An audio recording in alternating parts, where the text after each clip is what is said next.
Bonjour à tous et bienvenue dans Cult & Click, une émission de qualité. Nous sommes là cette semaine avec Pierre et évidemment, il n'y a pas Cardel comme vous avez pu le voir. Il est tout simplement parti, mais il reviendra. Mais il est en train de bosser, le pauvre, on te salue, Donc Cardel. on va parler tout simplement des Gardiens de la Galaxie 2, donc la suite de Gardiens de la Galaxie Awesome Mix Volume 1. Non, ça c'était juste le titre de la BO. Qui y avait-il dans Les Gardiens de la Galaxie 2? Tu voulais nous parler du casting Oui, alors, incroyable. Toujours réalisé par James Gunn, qui chapeaute les Gardiens de la Galaxie. D'ailleurs, il a officialisé le 3 et il a déjà parlé du 4. On en parlera peut-être à la fin de la vidéo. Qu'est-ce qu'on peut dire sur le casting? On retrouve les mêmes: Star-Lord, Chris Pratt, Zoé Saldana. On retrouve également Dave Bautista, les doublages Bradley Cooper et notre ami Vin Diesel dans le rôle de Groot. Et la présence renforcée, on va dire, l'importance de Michael Rooker, Yondu, Karen Gillan, Nebula. On a Pomme Clémentieff, la française, dans le rôle de Mantis, nouveau personnage. On a Sylvester Stallone dans le rôle de Stackar Ogor, qui est un ravageur. Kurt Russell dans le rôle de Ego. Elisabeth Debicki, autre française, dans le rôle d'Ayesha. On peut citer également Sean Gunn, qu'on avait déjà vu dans le premier, qui est le frère du réalisateur et qui joue le rôle de Kraglin. Et puis j'ai envie de citer également Laura Haddock, qui sera prochainement à l'affiche de Transformers The Last Night, et qui joue depuis le premier le rôle de Meredith Quill, la maman de Star-Lord, et qu'on voit davantage dans ce volume 2. Voilà pour le casting. Il y a des personnages qui ont disparu, comme celui qui était incarné par John C. Reilly ou celui de Glenn Close. Je pense qu'on les reverra un jour dans les Gardiens de la Galaxie. Dans cette vidéo, on va faire deux parties. La première, un avis global sans spoil. Donc si vous n'avez pas vu le film, c'est parfait. Vous pouvez avoir un avis sur le film. On va faire attention de ne rien spoiler. Et puis la deuxième partie, on va faire attention à rien du tout et on va spoiler comme des gros cochons. J'ai envie de dire, mon cher Bigby, commence. Quel est ton avis global sur le film sans spoil? Alors globalement, je pense que c'est un film qui s'adresse vraiment beaucoup aux gens qui ont beaucoup aimé Gardiens de la Galaxie 1. Il y a énormément de remarques, de clins d'œil tout au long du film au 1. On est vraiment sur... j'ai même envie de dire presque... il s'adresse aux gens qui ont vu plusieurs fois le 1. À qui ont pour famille ou accroche du coup ces gardiens qui connaissent vraiment les vannes de Rocket sur le bout des doigts, qui connaissent les problèmes de Star-Lord et globalement le film a ça de bien qu'il parle vraiment aux fans et qu'il leur parle bien. Par contre du coup pour à peu près tous les autres, je trouve que le film peut parfois et souvent être extrêmement lourd. Beaucoup de vannes qui tombent complètement à plat. Et du coup, on a comme ça une scène d'action, une vanne, une scène d'action, une vanne, une scène d'action, une vanne, un bide. Et il y a vraiment un moment de silence parce que les blagues sont souvent appuyées avec un certain temps pour nous remettre. Tu vois, je suppose que James Gunn imaginait que nous, spectateurs, devions arrêter de rire avant qu'il ait le temps de reprendre l'action. Et du coup, quand il y a un bide, ça fait vraiment un creux extrêmement bizarre. C'est vraiment des moments de malaise TV. Il y avait le public dans la salle de cinéma où j'étais avait un silence de mort et tout pendant ces bides. Donc il y a vraiment des trucs qui fonctionnent pas du tout. Et ça en fait vraiment un film qui est... je peux pas dire qu'il est loupé, mais il est clairement pas réussi. En fait, il n'arrive pas à réunir tous les éléments qui... il n'arrive pas à recréer la magie du 1. C'est-à-dire que dans le 1, on avait tous découvert en fait, le personnage de Rocket. C'était une belle surprise. On a découvert le personnage de Star-Lord. On a découvert les musiques qui rythmaient les Gardiens de la Galaxie. Et là, le film, en fait... on n'a plus ces découvertes-là. Il n'y a pas cette découverte-là, il n'y a pas ce moment où on est surpris de l'univers de Gardiens de la Galaxie. On s'attend à peu près à tout. C'est d'ailleurs quelque chose, ce côté on s'attend à peu près à tout, c'est d'ailleurs quelque chose qui malheureusement est un sentiment qui est très régulier parce qu'au final, les bandes annonces, on était persuadé qu'on avait vu quelques plans par-ci, quelques plans par-là et qu'on aurait tellement de la galaxie à découvrir. En fait, on se rend compte que non. On a vu à peu près tout. Du début à la fin du film, chaque scène a été découpée donc dans ces génériques. Sur Ego. Franchement, si, justement, des éléments d'ego sont vus dans le générique. Mais bon, on en parlera plus dans la partie où on pourra vous spoiler. Mais globalement, en fait, on se rend compte qu'on a vu tous les décors, qu'on a vu tous les personnages. Donc c'est un peu dommage. Et donc, peu de nouveautés. dans tous les sens. Donc ça, c'est vraiment des trucs qui pêchent sur le film. Et du coup, ce moment où de ce qu'on appelle souvent en cinéma le stop and go, c'est-à-dire on go, il y a une scène d'action, on stop, il y a une vanne où on parle un peu. Le film est toujours comme ça, il est toujours dans ce faux rythme. On va démarrer, hop, ça coupe, on va démarrer, ça coupe, on va démarrer, ça coupe, jusqu'à la fin du film, jusqu'à un petit peu avant la fin du film. Et, euh, et du coup, je le vois. Si je n'aimais pas à ce point-là les Gardiens des Galaxies, je le verrais un peu comme un gâchis. Mais j'aime beaucoup les gardiens et donc moi, ces quelques mauvaises vannes ne m'ont pas trop dérangé. Ces quelques moments de stop où on découvre un peu plus des personnages ne m'ont pas dérangé. Même si au final, j'ai l'impression qu'en disant moins, on en savait tout autant dans le premier. Et voilà, il y a un mot sur la fin qui est beaucoup plus réussi que le reste du film, qui est un peu plus touchante, qui a plus de souffle et du coup qui rattrape et qui nous laisse sur un bon souvenir. Mais clairement, j'ai envie de dire, je m'attendais à plus de corps. Là, on a quelque chose qui n'est pas forcément plus écrit qu'un Ant-Man, qui est sympa, mais pas plus. Et là, c'est un peu l'impression qu'on a une suite qui arrivait trop vite. Voilà. Qu'en penses-tu, mon cher Pierre? Ben, j'ai un avis très partagé. Je te rejoins sur à peu près tout. Mon avis est parfaitement résumé par la scène d'intro. Les premières secondes, c'est le kiff est total. On retrouve vraiment les gardiens, la musique, l'humour, un angle choisi pour cette intro qui est original, etc. Et puis très vite, cette scène devient pesante. Elle devient un peu malaisante, je trouve. Il y a vraiment des facilités dans le. Et, et c'est dans beaucoup de ce que je disais, c'est en sous-jacent, c'est-à-dire que tout est trop forcé. Bah, Le jeu de certains acteurs, mais tu vas en parler, est trop forcé. Cette première scène, elle est très réussie. Si elle s'était arrêtée 3 minutes plus oui, tôt, voilà, c'est ce que j'allais elle dire. est trop forcée. En Elle fait, tout est trop forcé. Et du coup, c'est des bonnes intentions, c'est des bonnes idées, mais trop forcé. La scène d'intro est en effet trop longue et au bout d'un moment, eh ben, la magie de cette scène d'intro ne s'opère plus. On tombe dans de la vanne lourde et ça symbolise bien le film qui m'a dérangé et en même temps, j'arrive pas à ne pas l'aimer ce film, mais je n'arrive pas non plus à l'aimer. C'est un petit peu paradoxal et on en parlera mieux dans la partie spoil. Mais je trouve que alors il y a un truc qui est vrai pour moi dans les Gardiens de la Galaxie volume 2, Mais quel est-il? c'est que le film n'a corrigé aucun des défauts du premier. Et par exemple, on lui reprochait d'avoir un vrai problème avec le méchant charismatique, qui était, enfin pseudo-charismatique, qui était Ronan. Et là, dans celui-là, qui est Ayesha, alors pas totalement. Pour le coup, Ayesha est incroyablement loupé. Je pense que dans les films Marvel, on n'a jamais vu un personnage aussi loupé que ça, en tout cas chez les méchants. Il tente de développer les personnages. Par exemple, un des reproches qui avait été fait au premier, c'était que dans l'ensemble des gardiens, Gamora était très en retrait. Elle était là beaucoup pour faire rire avec Star-Lord, qui mettait Star-Lord dans des situations un petit peu délicates, genre vas-y viens danser avec moi, etc.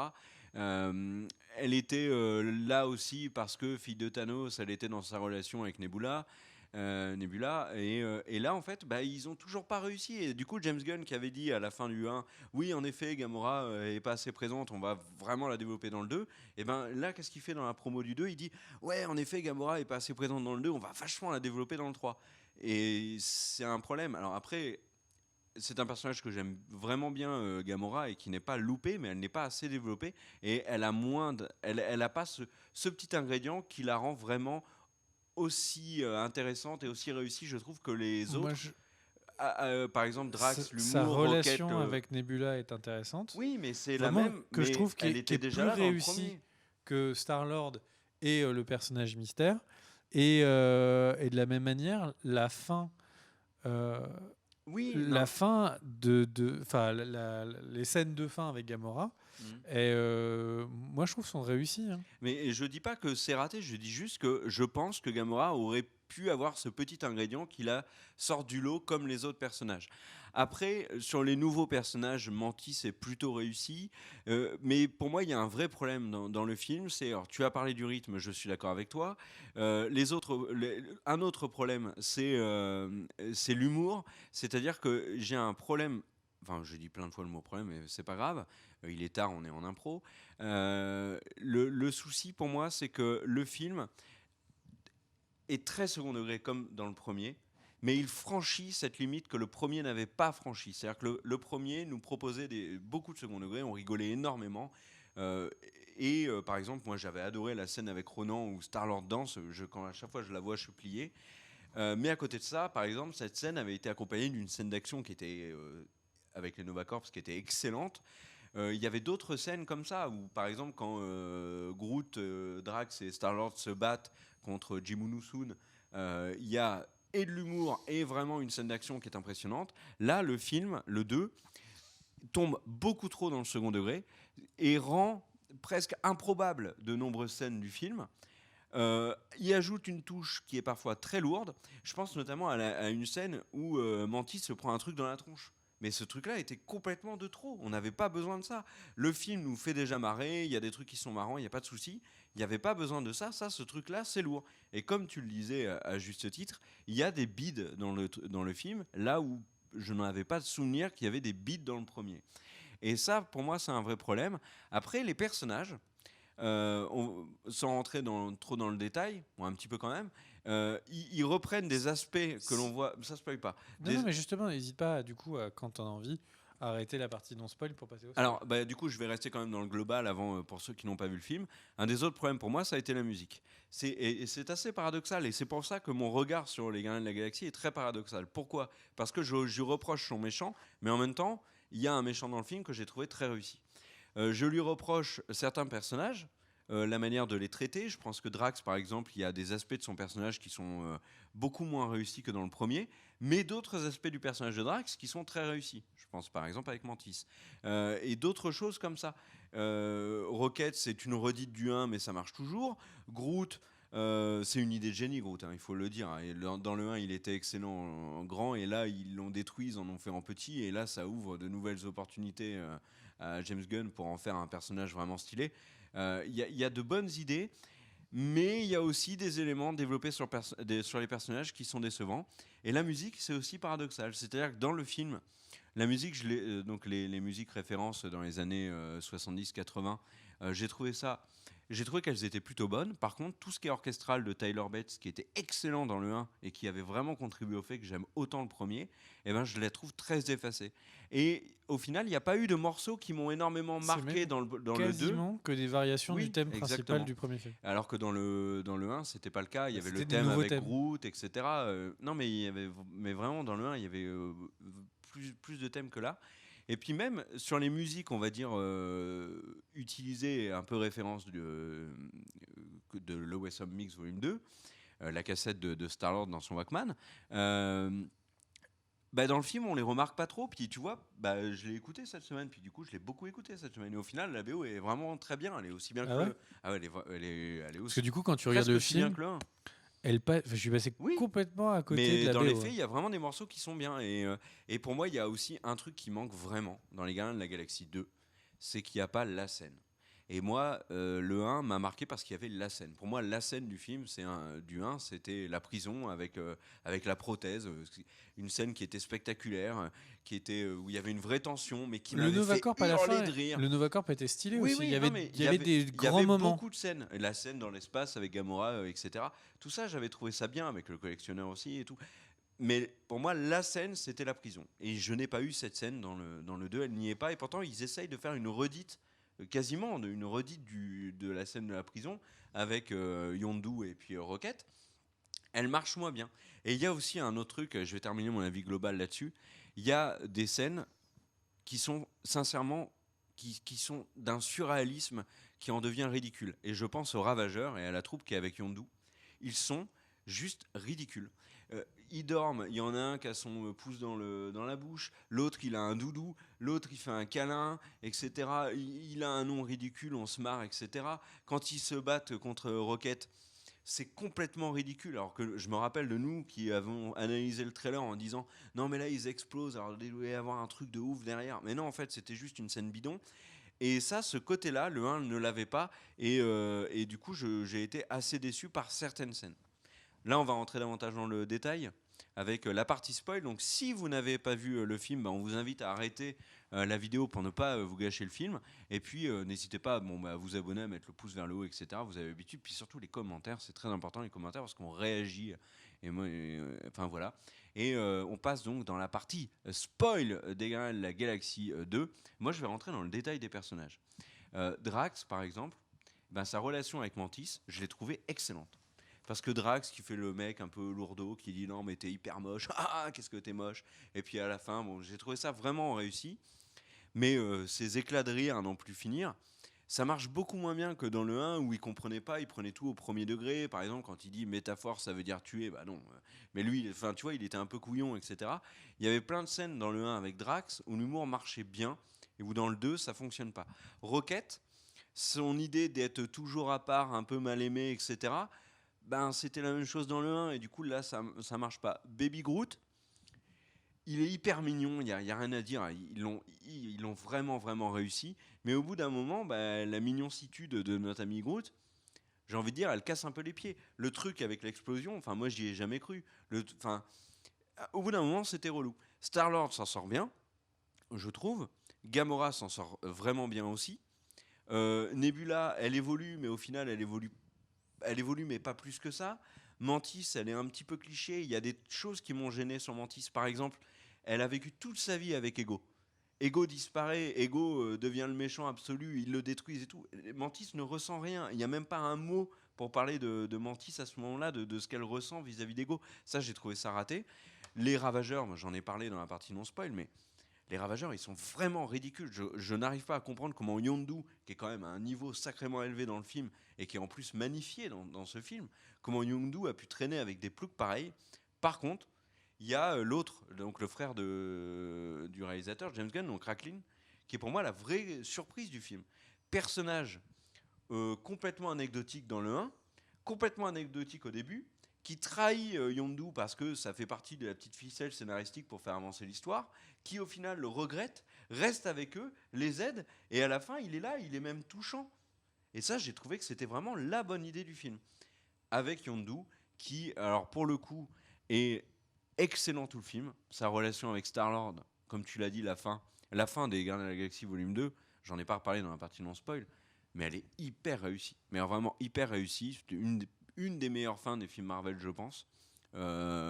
Et Yondu, alors, va énormément manquer parce que du coup, vraiment, du coup, là, avec sa relation avec Star-Lord, j'avais envie de le voir dans les suivants. Et ça, c'est une bonne idée. L'introduction du personnage de Stallone, qui est très peu présent, mais j'ai trouvé Stallone peu présent dans ce film, nettement meilleur que dans certains, notamment je pense aux Expendables. Et du coup, j'ai très envie de revoir Stallone dans l'univers Marvel et dans les Gardiens de la Galaxie Volume 3. D'ailleurs, James Gunn a dit que ça allait être le cas. Enfin, tu vois, il y a des bonnes idées. En fait, je suis vraiment embêté par ce film parce qu'il y a des aspects que je déteste, que j'ai trouvé vraiment ridicules. Ayesha est catastrophique. Toi, je me rappelle de ce que tu nous avais dit dans les analyses de trailer où on avait dit bon bah Ayesha c'est ça, elle va faire ça. Moi je m'attendais à un truc hyper stylé avec Ayesha et au final c'est une gonzesse plaquée or qui joue aux jeux vidéo et qui est jamais contente et qui perd et qui fait oh j'ai perdu, oh là là ça m'énerve.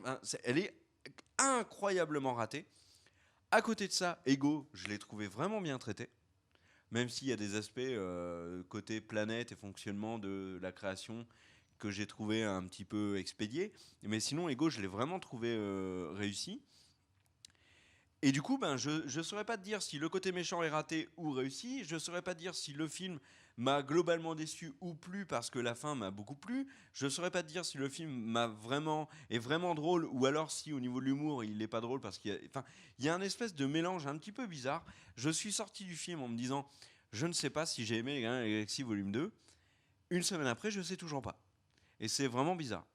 Et Comme à ça, très direct. juste titre, Quand tu fermes les yeux, qu'est-ce que tu penses en premier? il y a quand même un côté déception qui est fort. Mais, et à Donc la juste, déception en premier. ouais, mais parce que tu as dit une chose très juste dans le premier, dans la première partie, c'est que la magie du premier, elle est plus là. Et le premier, avec du recul, et en l'ayant revu dimanche parce qu'il passait sur TF1, donc j'ai un peu zappé, il a été quand même super stylé le premier. Il est vraiment réussi. C'est un gros coup de James Gunn. Et là, en fait, James Gunn s'est un petit peu trop appuyé sur les acquis du premier et il a foiré certains trucs. Et je pense vraiment, et je le disais dans la première partie, la scène d'intro pour moi symbolise tout ce qu'est les Gardiens de la Galaxie volume 2. C'est marrant, en même temps c'est lourd. C'est stylé, mais en même temps c'est lourd. Enfin, tu vois, il y a vraiment le côté très second degré du volume 2 est vraiment pesant. Et il y a un truc, je me suis dit à de nombreuses reprises dans le film, en fonction de certaines scènes, c'est que je ne vois pas comment, sans casser un petit peu l'esprit et la nature même des Gardiens de la Galaxie, je ne vois pas comment ils vont le raccorder à l'univers Marvel. Parce que la rupture second degré avec le reste, elle est quand même très prononcée. Vraiment très Ouais, ils prononcée. font tous un coup de poing, une vanne, un coup de poing, une Ouais, vanne. mais donc pas à ce point. Pas à ce point. ouais, Moi, je trouve que, enfin, il y a des moments, les méchants sont vraiment juste ridicules, quoi. je pense que Ce qui Rocket n'est et pas le Iron cas Man vont se dans. faire des vannes, et puis voilà. Ouais. Star-Lord va dire, oh mon Dieu, mais Captain, qu'est-ce que tu es bien coiffé. Alors, tu parles de Star-Lord, moi, je l'ai vraiment trouvé réussi dans le 2. Je l'ai vraiment trouvé réussi. Il y a des moments où il a des réactions qui sont vraiment naturelles. Quand Ego lui dit ah, ben, c'est pour ça que j'ai implanté la tumeur dans le cerveau de ta mère. La réaction de Star-Lord à ce moment-là, je me suis dit, ça fonctionne très bien en fait. Il réagit exactement comme il faut. Sa relation avec Gamora est très bien. Sa relation avec Drax aussi. La manière dont il se. Enfin, vraiment, j'ai trouvé que Star-Lord s'en sortait bien. Et alors que dans le premier, justement, tu vois, c'était construit. Le côté un peu Star-Lord est au-dessus, Star-Lord est un mec cool, etc. Là, c'est hyper naturel dans le 2. Du coup, je voulais juste, Vas-y, balance parce que j'ai beaucoup parlé. pour les personnes qui nous regardent peut-être encore, joyeux anniversaire à vous. Joyeux anniversaire à tous. Ça Arrête. fait, Oh là là. Et toi ça aussi, fait t'as beaucoup parlé au maintenant début. à peu Allez, près vas-y, un, enchaîne, ne à perds peu pas de temps. près 1 an que vous regardez cette vidéo. Donc, joyeux anniversaire. Ça fait plaisir que vous ayez passé cette année qui est passée si vite au final avec nous. En tout cas, Bon, là, tu c'est perds un du grand temps. plaisir. Là. La vidéo va être sacrément plus Faire longue du à temps. cause de toi. Putain, on est payé à la minute, les mecs. Alors, du coup, pour pas faire de rappel, mais pour juste pouvoir parler un peu version spoil, il y a pas Thanos. Merci. Merci, enfin un Et ils en Marvel. parlent. Ils en parlent. Enfin un Marvel sans Thanos. Mais Et c'est un petit il y a des gens plaisir. qui se demandent si, tu sais, quand Yondu et Rocket traversent les différents, enfin Ouais, l'espace, sûrement. à un moment donné, on se demande si on voit pas Thanos se battre avec deux autres personnes. Ah. Bah écoute, en tout cas, merci de l'avoir fait subtil. Parce que moi, ça me fait plaisir qu'on n'ait pas encore le Mad Titan qui fait ah ah ah ah, j'arrive dans 5 films. Ah ah ah ah ah ah ah. J'ai plus de souffle. Ah, ah, ah. Ça, c'est vraiment. Oui, je suis d'accord avec toi. Enfin, ça, c'est. J'en suis très content. Deux, les vannes entre Drax et Mantis. Moi, j'ai trouvé ça vraiment marrant. Ah oui, moi aussi. Il y a un moment, je me suis marré vraiment Ah oui, au oui. cinéma. Alors, ce qui était un peu dommage, c'est que c'était pas longtemps après un bide du film. Donc, on n'était pas beaucoup arrière dans cette salle pleine. Mais vraiment, la relation entre Drax et Mantis, moi, je l'ai trouvé vraiment marrante. Où Peut-être la relation la plus intéressante du il film. lui apprend tout, enfin, il lui désapprend l'univers connu des êtres humains. Donc, j'ai trouvé ça vraiment cool. Voilà. Il y a une scène aussi où quand Mantis touche Drax pour sentir sa peine, Ouais, ça, c'est intéressant. c'est vachement intéressant parce que Drax, lui, il est là, mais Mantis le touche juste un petit peu et elle s'effondre parce qu'elle ressent toute la peine que ressent Drax. Et en fait, le personnage Prend énormément de ouais, poids juste sur ça. ouais, Juste sur cette et petite j'ai scène. vraiment, et c'est ça qui est un peu perturbant, c'est qu'il y a Tu des voulais scènes, rajouter un truc? il y a des scènes qui sont vraiment ratées. Je reviens à ce que j'ai dit. Il y a des scènes vraiment ratées. Il y en Ouais. a d'autres à côté qui sont très réussies. Mais tu voulais rajouter un truc? Non, c'est bon, vas-y. Bah, toi aussi, tu m'as coupé tout à l'heure. Oh. Et donc, le point d'après, c'est Ego. Alors, je subodore, ou en tout cas, j'espère qu'il y aura une version longue du film. Parce que, au final, si on fait le bilan, calmement, notre ami Chaque Star-Lord instant. arrive avec face à Ego. Ils se disent qu'ils vont s'envoyer, ils vont jouer à la balle. Cette scène, elle est what the fuck. Qui est un clin d'œil plutôt marrant et tout, mais un peu méta. Donc, ok. Le truc, c'est qu'ils jouent à la baballe entre eux. Bon, ok. Et scène d'après, il prend le contrôle, j'ai tué ta mère. Mais il y a un truc qui cloche là. Il manque 5 minutes ou 10 minutes, j'en sais rien, de découverte de Ego, de développement. y a un truc que je trouve qui manque.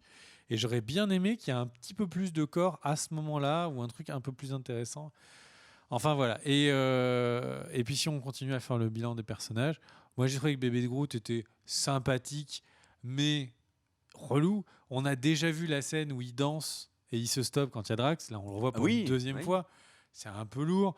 La scène où ils disent ah mais c'est là que tu appuies sur le bouton et tout. Mais à quel moment on se dit oh là là, tout va se terminer là. En fait, sur une erreur de Baby Groot, il n'y aura plus de franchise des Gardiens de la Galaxie. C'est marrant. Une fois, là, la vanne, elle est faite 5, 6 fois. C'est trop. Un autre truc, c'est que la relation Rocket-Groot, elle est beaucoup moins développée que dans le premier. Parce qu'en fait, c'est tous les autres personnages qui interagissent avec Groot, Drax, Gamora, etc. Le micro, en fait, quand à ce niveau-là. Ouais, je sais. Mais la relation Rocket-Groot, bah, dans les faits, il n'y a que cette scène-là avec la bombe, quasiment, où ils sont vraiment ensemble. Voilà. Bah, merci de cette précision. Et alors, Ayesha, j'ai gardé le plus beau pour la fin. Et Adam Warlock. Bon, je ne parle pas de Yondu, je suis d'accord avec Kerr, c'est une fin très réussie. Je ne sais pas si c'est la meilleure de Marvel, mais c'est très réussi et ça donne énormément de corps au personnage et ça donne énormément de corps à la relation avec Star-Lord. C'est de loin la relation père-fils la plus intéressante de tout le film. Et c'est en ça que le film était intelligent, c'est qu'il nous faisait croire qu'on allait voir le père de Star-Lord, alors qu'en fait, à la fin, on comprend qu'on l'avait vu déjà depuis le 1. Et donc, juste pour revenir du coup sur Ayesha et Adam Warlock, alors pour ceux qui connaissent les comics, mais mon Dieu, déception, brûler les copies, tout ça, ce que vous voulez. Grave. Mais c'est Adam Warlock est un des personnages les plus intéressants et les plus travaillés. Donc c'est aucun rapport avec l'image d'illustration que vous voyez là. Mais Adam Warlock est un des personnages les plus travaillés, ou en tout cas les plus intrigants et intéressants de l'univers Marvel cosmique. Donc là, de voir que c'est le vieux plouc qui est derrière la salle de jeux vidéo avec Ayesha qui est juste, comme tu le dis, une caricature de personnage d'enfant gâté en fait. Et quand j'entends ce qu'avait dit James Gunn, qui était on voulait intégrer vraiment Adam Warlock dans le premier film parce que c'était intéressant, dans le deuxième film parce que c'était intéressant, on avait trouvé un moyen vraiment, je crois qu'il avait dit ingénieux de l'intégrer à l'univers. Mais au final, en fait, il va nous faire quoi, bébé, Groot ado, tu vois, dans le 3. Non, ça par contre, c'est pas possible. Ils vont nous faire un Groot ado dans le 3. Non, il sera adulte dans le 3. Et en plus, il y aura Adam Warlock adolescent, s'il viendra juste de sortir de sa petite cuve. Enfin, sincèrement, je sais pas où ils vont, mais la vanne, faut qu'elle s'arrête. Moi, j'ai pas compris ça. De ce qu'a dit James Gunn, il y aura un paquet d'années entre le 2 et le 3, et donc Groot sera adulte. Ça, c'est acquis. T'es sûr de toi là ? Ouais. S'il est ado, ça va être une catastrophe. Là, ils ont fait la vanne de Groot ado. Déjà, cette vanne-là fonctionnait pas du tout. J'ai trouvé ça ridicule. C'est sympa. Ouais, mais c'est sympa que ça s'arrête aussi. Oui, voilà. Mais je pense que là, on va retrouver Groot adulte parce que le Groot adulte manquait vraiment au film. Et en fait, pendant la promo, il a parlé de Warlock où il a dit que le personnage était trop intéressant pour avoir un si petit rôle dans le 2. Du coup, on est à peu près certain que Warlock sera le méchant du 3 avec Ayesha derrière lui. Et que Warlock sera un des Gardiens de la Galaxie du 4 puisque James Gunn a annoncé cette semaine que l'équipe que l'on connaissait allait changer. Et il y a déjà des rumeurs sur l'arrivée de Nova chez les Gardiens de la Galaxie, de Warlock chez les Gardiens de la Galaxie, etc. D'accord. Bon, je répondrai pas par rapport aux comics parce que ça spoilerait évidemment beaucoup. Donc, tout ça pour dire que c'était... Je reste sur mon premier avis que je donnais au début, c'est-à-dire que beaucoup de loupés, beaucoup de trop forcés, mais un film qui reste sympathique. Moi, au final, oui, il y a eu des moments de malaise, mais je me suis marré et j'ai adoré revoir les personnages que j'aime autant. Et c'est pour ça que je pense que le film est vraiment fait pour les fans qui lui pardonneront en fait ses problèmes. Et on ne fait pas un film que pour les fans, mais c'est bien et c'est sympathique quand un film de ce budget-là est fait principalement pour les gens qui l'ont adoré. Je pense James Gunn a peut-être juste mal jaugé et avait l'impression qu'il y avait 6 milliards de fans sur la planète de Gardiens de la Galaxie, alors qu'il y a juste beaucoup de gens qui sont allés le voir et qui l'ont apprécié sans plus. Enfin, tu vois, sans devenir des Star-Lord, en ayant le masque chez eux et Baby Groot dansant. Est-ce que tu vas aller le revoir ? Est-ce que tu as envie d'aller le revoir? J'ai extrêmement hâte de l'avoir en Blu-ray à la maison. Ouais, En Blu-ray 3D. Je pense aussi. Ouais. On se dit bisous, on se dit à demain pour une nouvelle vidéo. N'hésitez pas à partager la vidéo, c'est le plus important pour la chaîne, pour l'aider à grandir. N'hésitez pas à féliciter Kerr donc, pour cette nouvelle année qu'il a pris pendant cette vidéo. Et bisous à toi, Cardel, de là où tu nous regardes. Il est au boulot, mais arrête de dire ça. Allez, Il nous regarde du boulot. Ciao et passez une bonne journée. À plus. Des bisous. Let's go!